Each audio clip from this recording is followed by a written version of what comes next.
The Mitten.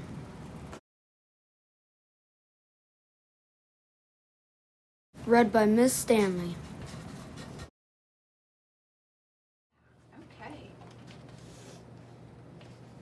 The Mitten.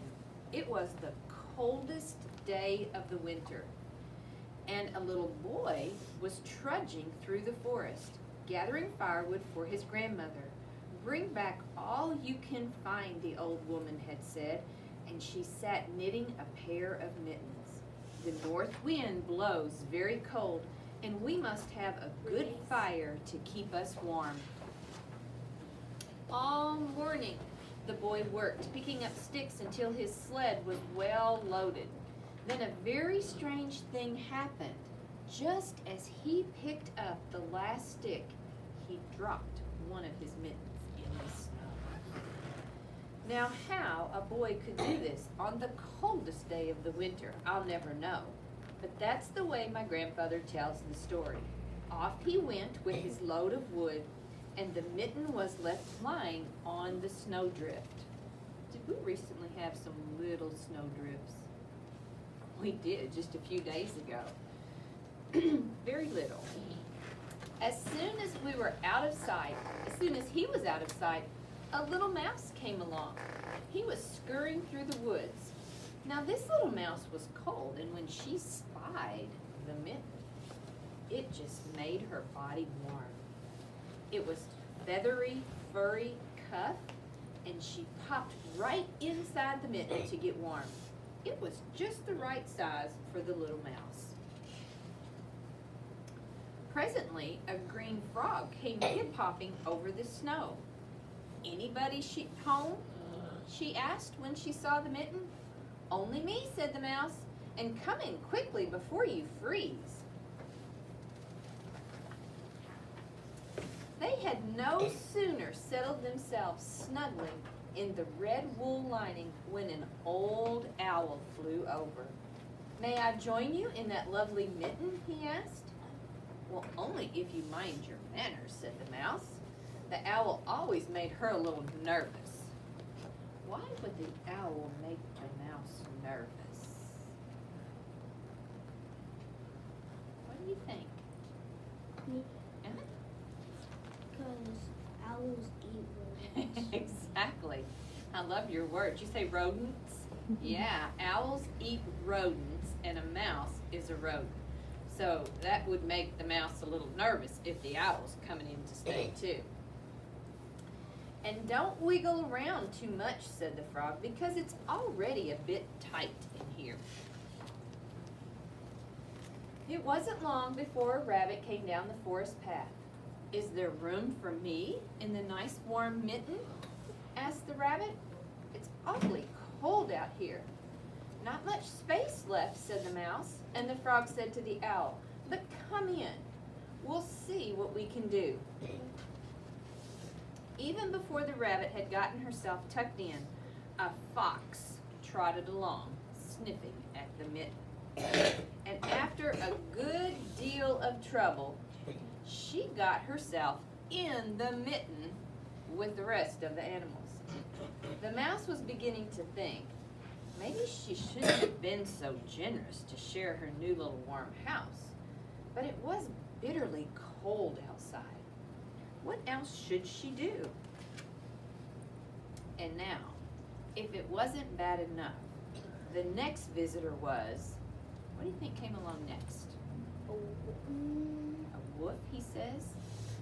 What do you think? A bear. A bear? A bear? Yeah. The next visitor was a big gray wolf. "I don't know how we're going to manage," said the mouse, "but we'll try." Everyone moved around a little bit, and finally the wolf was squeezed into the mitten. It was very crowded by now, but it was very warm. Things had gotten arranged nicely, and all the animals were nice and warm and comfortable and getting along. And then they heard this great snorting noise. Why, oh my, out of the woods, it was a wild boar. What's a wild boar? B-O-A-R, a boar. What do you think? I think it's like a moose. Hey, that's a great, because it was snorting. I like that. And you know it's going to be a bigger animal than a wolf. Good guess. That's not what a boar is, but I like your thinking. A bear? What do you think? I was thinking what she was thinking. A bear? Okay. A deer? A warthog? A wild boar is like a wild pig. Okay? And he was very anxious to get out of the wind. Oh dear, cried the mouse, for the mitten was already beginning to stretch too much. We just don't have any more room. I'll be very careful, said the boar. With that, he squinched and tugged and pulled himself into that mitten along with the mouse and the frog and the owl and the rabbit and the fox and the wolf. I know this because my grandfather told me this story. And just when we thought we were about to bust at the seams, the worst was yet to come. Who should appear but a bear? He was very big and very cold. No room, no more room, cried the animals, even before the bear had a chance to speak. Nonsense, says the bear. What does he try to do? There's always room for one more. And without so much as a please or thank you, he began to crawl into the mitten. He put his paw in first, and then the mitten creaked and groaned, and he put the other paw in and out, and all of a sudden things were popping. He took a big breath and pushed himself into the mitten. What do you think happened? Yes, sir. It ripped. You think it ripped completely? Yes. It was a mess. Now, while all this was going on, along came a little black cricket. She was very old, and her creaky little legs ached very much, and the cold was so bitter. When she saw the mitten, she said to herself, "Now that looks like a nice warm place. I'll just hop over and see if I can squeeze in too." Or she'll get squished.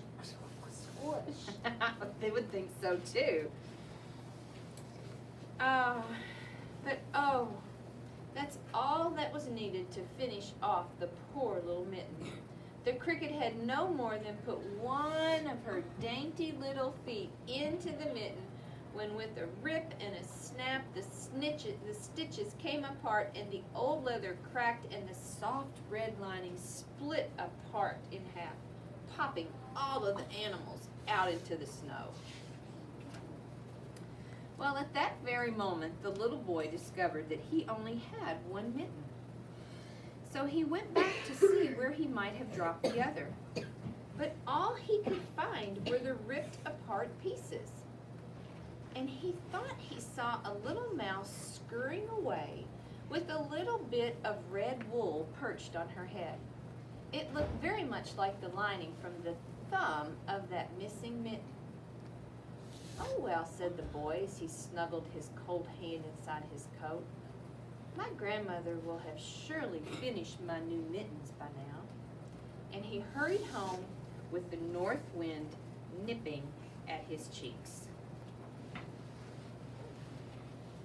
And my grandfather says he never did know what really happened to that old mitten.